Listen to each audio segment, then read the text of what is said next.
Talk show মাথায় ফেলছে, একদম টকশোর পর টকশো, টকশোর পর টকশো, খালি বক বক বক বক বক বক, কাজের কাজ কিছুই নাই। কথা যতটুকু, কাজ তার চেয়ে অল্প। এত কথা, সুবহানাল্লাহ। মানে পৃথিবীর সব জ্ঞানী মানুষ এখানেই আছে। ভাবখানে এমন, পৃথিবীর যত জ্ঞানী মানুষ আল্লাহ পাক এখানেই নাজিল করছে। আবুল হাকাম, তার নাম আবুল হাকাম, জ্ঞানের পিতা। কার নাম আবুল হাকাম? তাহলে এখন বলেন, আবু জেহেলের নাম আবুল হাকাম, তো এখন আমরা ওকে আবু জেহেল বলে ডাকি কেন? বলেন দেখি। ও কোন জ্ঞান অর্জন করে নাই, কোন জ্ঞান চেনে নাই? যখন কোরআন নাজিল হচ্ছে এবং রাসূল সুন্নাহ দিয়ে দাওয়াতি কাজ করছেন, ইসলামের প্রচার করছেন, ও ইসলামের এই আলো চিনতে পারে নাই বলেই তার নাম আবু জেহেল। সে অনেক বস্তুবাদী জ্ঞানে জ্ঞানী ছিল ঠিকই, সে সমরবিদ্যা জানতো, অর্থনীতি জানতো, সে কূটনীতি জানতো, সে রাষ্ট্র পরিচালনার জ্ঞান জানতো, সে দারুন নাদওয়া পরিচালনা করত, সে ব্যবসা করতে পারত, সে কি জানতো না? কেন তাকে আবু জাহেল বলছি? কারণ সে কোরআন সুন্নাহর জাজল্যমান সত্যটাকে ডিনাই করেছে, এই কারণে। এরকম লোক আমাদের সমাজে আছে কি না? শুধু আমাদের সমাজে না, এরকম লোক দিয়ে এখনকার বিশ্বটাই ভর্তি। এখনকার বিশ্বে আবু জেহেল দিয়ে ভর্তি সব। অর্থনীতি, জিওপলিটিক্স, ভূরাজনৈতিক প্রেক্ষাপট, philosophy, science, arts, commerce, medical science, engineering, এমন কোনো জ্ঞান নাই যে তার জানা নাই। কিন্তু কোরআন এবং সুন্নাহর জ্ঞানে মিসকিন, সত্য চিন্তা মিসকিন। ওযু করতে পারে না, গোসল করতে পারে না, নামাজের ফরজ ওয়াজিব জানে না, সুন্নত মুস্তাহাব বোঝে না, কোরআন তেলাওয়াতও করতে পারে না। একটা আয়াত তেলাওয়াত করতে দাঁত ভেঙে যাচ্ছে একেবারে। একটা আয়াত তেলাওয়াত করতে, ওলামায়ে কেরামের সামনে বসলে একটা আয়াত তেলাওয়াত করতে 10টা ভুল বের করা যাবে। দিনের বেসিক জ্ঞান অর্জন করতে পারে না। আবু জেহেল কাকে বলে? এই ধরনের মানুষকে আবু জেহেল বলে। আবু জেহেল কাকে বলে? কন্টেন্ট বানিয়ে দিয়ে দিও অনলাইনে। আবু জেহেল কাকে বলে? আবু জেহেলের সংজ্ঞা, নিঃসন্দেহে আমি কোরআনকে নাজিল করেছি কদরের রাতে। কোন রাতে? ওয়ামা আদরাকা মা লাইলাতুল কদর। হে নবী মুহাম্মদ সাল্লাল্লাহু আলাইহি ওয়াসাল্লাম, আপনি কি জানেন কদরের রাত কি? লাইলাতুল কদরি খায়রুম মিন আলফি শাহর। আল্লাহ পাক বলেন কদরের রাত হচ্ছে 1000 মাসের চাইতে উত্তম। সুবহানাল্লাহ। তানাজ্জালুল মালাইকাতু ওয়ার রূহ। এই রাতে নাজিল হয়, অবতীর্ণ হন ফেরেশতা মণ্ডলী, আসমান থেকে সমস্ত ফেরেশতারা নেমে আসেন। ওয়ার রূহ, এবং জিবরাইল আলাইহিস সালামও নেমে আসেন। তানাজ্জালুল মালাইকাতু ওয়ার রূহ ফিহা বিইذনি রাব্বিহিম মিন কুল্লি আমর। এই রাতে আল্লাহ পাক তাকদীরের ফয়সালা করেন প্রত্যেকটা বিষয়ে। সালামুন হিয়া হাত্তা মাতলাইল ফজর, এবং ফজর পর্যন্ত এই রাতে শান্তি বিরাজ করে। শান্তি, শান্তি আর শান্তি। সুবহানাল্লাহ। এই রাতে যে ইবাদত করবে 1000 মাস ইবাদত করার নেকি পাবে ইনশাআল্লাহ। কেন এই রাতটা কেন ইম্পর্টেন্ট? একটাই কারণ, এই রাতে আল্লাহ পাক কোরআন নাজিল করেছেন। কি নাজিল করেছেন? কোরআন। এখন আসেন, একটু মনোযোগ ধরে রাখেন। আল্লাহ পাক কোরআন নাজিল করেছেন লাইলাতুল কদরে। আর লাইলাতুল কদর কোন মাসে? শাবানে, রজবে না রমজানে? আবার বলছি, আল্লাহ বলছেন আমি কোরআন নাজিল করেছি লাইলাতুল কদরে। তো লাইলাতুল কদর কি শাবানে, রজবে না রমজানে? তার মানে লাইলাতুল কদর রমজানে। রমজানের কোথায়? রমজানের শেষ দশকে। রমজানের শেষ দশকে 21, 23, 25, 27, 29, এই 5টা বেজর রাতের যে কোনো একটা রাত হবে কি? লাইলাতুল কদর। তার মানে আমরা বুঝতে পারলাম কোরআন নাজিল হয়েছে লাইলাতুল কদরে। লাইলাতুল কদর হচ্ছে রমজান মাসে, অর্থাৎ কোরআন নাজিল হয়েছে রমজান মাসে। ঠিক আল্লাহ পাক সূরা বাকারায় বলছেন শাহরু রমাদানাল্লাযী উনজিলা ফীহিল কোরআন। রমজান সেই মাস যেই মাসে শুধু কিবলাই পরিবর্তন হয়নি, শুধু বদরের যুদ্ধই করা হয়নি, রমজান মাসে কোরআনও নাজিল হয়েছে। আল্লাহু আকবার। এখন বুঝতে হবে, এবার এই জায়গায় আসেন, যখন কোরআন নাজিল হচ্ছে তখনকার পরিবেশটা কেমন? এই যুবক ভাইরা একটু খেয়াল করেন, আপনাদের জন্য এই লেকচারটা ইম্পর্টেন্ট, কারণ আগামীর কাজগুলো আপনাদেরকে করতে হবে। রমজান মাসে কোরআন নাজিল হয়েছে। এখন দেখবো আমরা কোরআন কোন প্রেক্ষাপটে নাজিল হয়েছে, কেন নাজিল হলো, কোরআন নাজিল হওয়ার কি প্রয়োজন ছিল বিশ্বে। কোরআন নাজিল হয়েছে এমন একটা সমাজে, যে সমাজটাকে আমরা বলি আইয়ামে জাহিলিয়া। কি বলি ভাই? কোথায় নাজিল হয়েছে? হেরা গুহায়। কার উপর নাজিল হয়েছে? মুহাম্মদ রাসূলুল্লাহ সাল্লাল্লাহু আলাইহি ওয়াসাল্লামের উপরে। কখন, কিভাবে, কোন প্রেক্ষাপটে?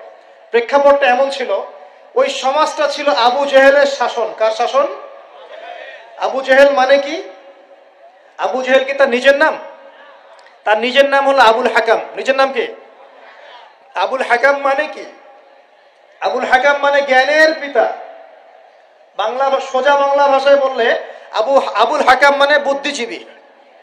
আবুল হাকাম মানে কি? আমাদের সমাজে বুদ্ধিজীবীর অভাব আছে। আর আবু জেহেলের যুগে কি ছিল ভাই? আবু জেহেলের যুগে অনেকদিন বলেছে মেজর 5টা সমস্যা ছিল। কয়টা? মেজর 5টা। মাইনর সমস্যা অনেক, মেজর 5টা। এক, আবু জেহেলের যুগের বেশিরভাগ মানুষ শিরক করতো। কি করতো ভাই? লাত, উজ্জা, হবল, মানাত এইসব মূর্তির পূজা করত। এখন হয়তো মুসলিম সমাজে এটা নাই ঠিকই, কিন্তু মুসলিমরা এখন কবর মাজার পূজায় শুরু করেছে। আর করে নাই? মুসলিমরাও এখন নেক্সট শুরুতে ধোকা খাচ্ছে। শিরক তো আমাদের সমাজে চলছে। শিরক কি হয় কেন আমি লেকচার দিয়েছি, দেখবেন মুসলিম সমাজে কত শিরক চলছে। রাস্তাঘাটে উঠতে বসতে পেপার পত্রিকা খুললেই শিরক। পেপার খুলবেন, রাশিফল, সিংহ রাশি, কন্যা রাশি, দিনটা কেমন যাবে বিশ্বাস করলেই মোশরেক হয়ে যাবে। রাস্তার পাশে টিয়া পাখি দিয়ে ভাগ্য পরীক্ষা করছে, হাতটা দেখে দেন তো ভাই কি আছে, বললেই শিরক হয়ে যাবে। আংটি বিক্রি করছে, আংটি পরলে রোগ ভালো হবে, হাতে দিল রোগ ভালো হবে এই উদ্দেশ্যে, মোশরেক। হাতে দিয়েছে রোগ ভালো হবে, আমার ডায়াবেটিস ভালো হয়ে যাবে, বিসমিল্লাহ, ব্যাস মোশরেক। নাউজুবিল্লাহ। এই আকীদা নিয়ে পড়লেই মোশরেক। মুসলিম সমাজে অহরহ শিরক আছে। বাসায় মা বোন যারা আছে অনেকেই দেখা যায় চুল আশ্রয়, চিরুনি পরে গেলে বলে আজকে মেহমান আসবে। কি আসবে আজকে? মেহমান আসবে আজকে, বললেই শিরক। বাসা থেকে বের হচ্ছেন, আপনার পাঞ্জাবিটা একটু আটকে গেছে, আপনার স্ত্রী বলছে একটু বসে যান, অমঙ্গল হতে পারে, বসেন, বাস মোশরেক, শিরক হয়ে গেল। মুসলিম সমাজে রন্ধ্রে রন্ধ্রে শিরক এখন। আবু জেহেলের যুগে শিরক ছিল, এগুলো বলতে থাকলে এটা নিয়ে আলোচনা করতে হবে। আলোচনার টপিক আমার আজকে অন্যরকম। আবু জেহেলের যুগে কি ছিল ভাই? শিরক ছিল, সমাজে রন্ধ্রে রন্ধ্রে শিরক ছিল। এখনকার সমাজেও শিরক আছে। তারা লা ইলাহা ইল্লাল্লাহ না পড়ে শিরক করতো, আমরা পড়েও শিরক করি। আল্লাহ পাক আমাদের সবাইকে শিরকের পাপ থেকে হেফাজত করুন বলি আমি। এই একটা পাপ যদি কেউ না করে ইনশাল্লাহ সে জান্নাতে যাবে, যতই পাপ করুক না কেন। জেনা করেছে, মদ খেয়েছে, মিথ্যা বলেছে, অনেক কিছু করেছে, শুধু শিরকের পাপ করে নাই, আল্লাহ তাকে মাফ করে দিবেন ইনশাআল্লাহ। বিশ্বাস করলেন না কথাটা? নবীজি বলেছেন এই উম্মতের যে কোনো ব্যক্তি যতই পাপ করুক না কেন আল্লাহ পাক সমস্ত পাপ মাফ করতে পারেন, কিন্তু শিরকের গুনাহ আল্লাহ পাক মাফ করবেন। তওবা করে যদি মারা না যায় মাফ করবেন। একটা এক্সাম্পল দিয়ে বুঝাচ্ছি, তাহলে ক্লিয়ার হয়ে যাবে। মনে করেন কেউ একজন জেনা করেছে, তওবা করার সুযোগ হয় নাই, মারা গেছে, নাউজুবিল্লাহ। এখন আল্লাহ পাক কিয়ামতের মাঠে এই জেনার পাপটা মাফ করে দিতে পারেন, যদিও সে তওবা করে নাই। যদিও সে তওবা করে নাই, আল্লাহ পাক এই পাপটাও মাফ করতে পারেন।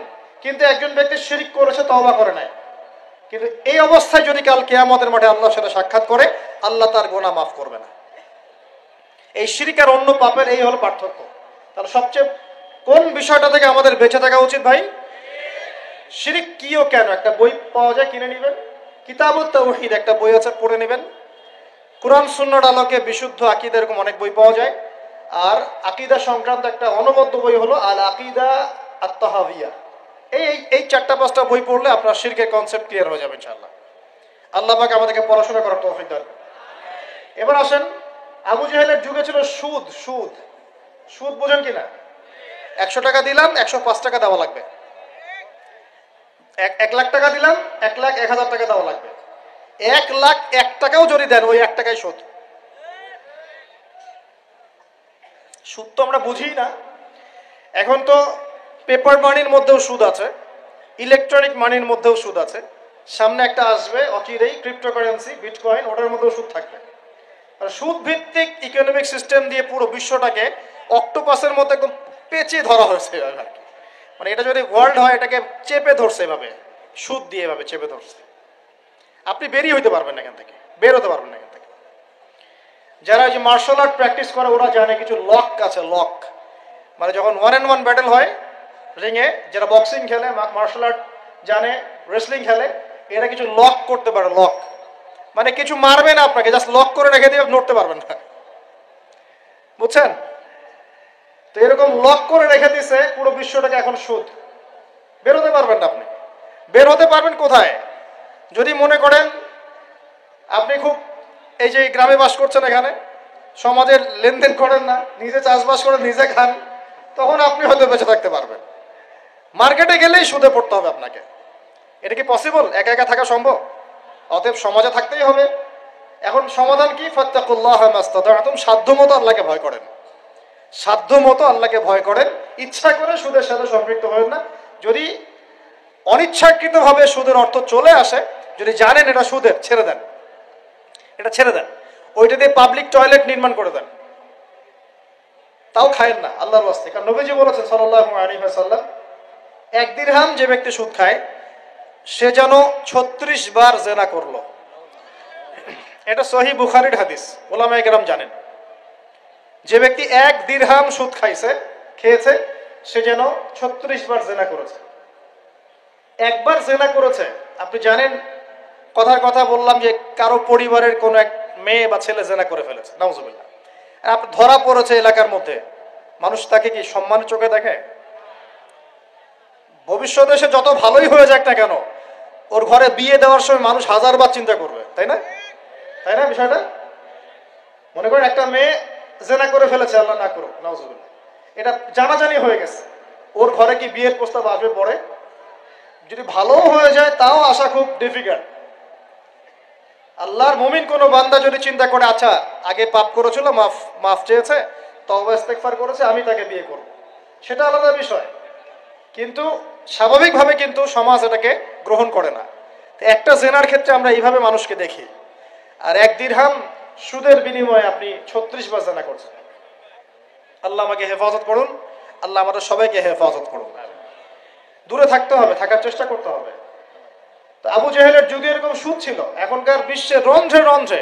নবীজি তো আগেই বলেছেন মায়ের সাথে জেনা করার মতো পাপ। এই হাদিস তো জানেন আপনারা। সুদের 73টা শাখা আছে পাপের, তার সর্বনিম্ন শাখা হলো নিজের মাকে বিয়ে করা, নাউজুবিল্লাহ। যদি এই এলাকায় খবর পান কোনো মেয়ে, কোনো বা ছেলে তার মায়ের সাথে বিয়ে করেছে, নাউজুবিল্লাহ, তার মায়ের সাথে জেনা করেছে, নাউজুবিল্লাহ, কোনো মেয়ের সাথে বাবা জেনা করেছে, নাউজুবিল্লাহ, আপনি কি সমাজে তাকে রাখতে চাবেন?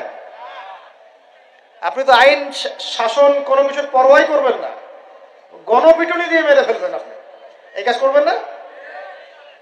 একটা মসজিদে চোর, তারাবির নামাজে আবার চোরও আসবে কিন্তু অনেক, কথায় মনে পড়ে গেল, স্যান্ডেল সাবধান। তো তারাবির নামাজে অনেক চোর আসে না? অনেকে তো মসজিদে দান বাক্স শুদ্ধে নিয়ে চলে যায়। কি ইনসাফ আমাদের সমাজে! মসজিদের ফ্যান লক করে রাখতে হয় তালা দিয়ে, বাইরে মসজিদে ফ্যান লক করে রাখতে হয় তালা দিয়ে, খাঁচার মধ্যে। তো মসজিদেও চোর যায়। এখন চোর ধরা পড়ে গেলে কি পিটুনিটা পিটান আপনারা? মসজিদে একটা চোর যদি ধরা পড়ে, সবাই মিলে কি পিটুনি দেওয়া শুরু করে। এটা কিন্তু অনৈতিক কাজ, জানেন? এভাবে সবাই মিলে গণধোলাই দেওয়া জায়েজ নাই। তাকে নির্দিষ্ট প্রশাসনের কাছে হস্তান্তর করতে হবে।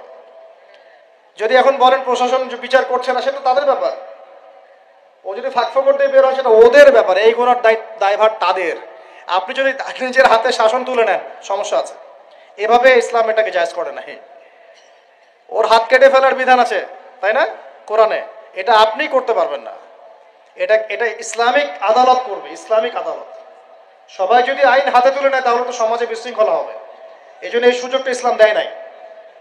প্রমাণ হলে তাকে সোপর্দ করতে হবে প্রশাসনের কাছে। এখন দেখেন, একটা স্যান্ডেল চোরকে যে পিটানি দেন, এখন একটা লোক যদি মায়ের সাথে জেনা করে, নাউজুবিল্লাহ, কি মাইটটা মারবে মানুষটাকে।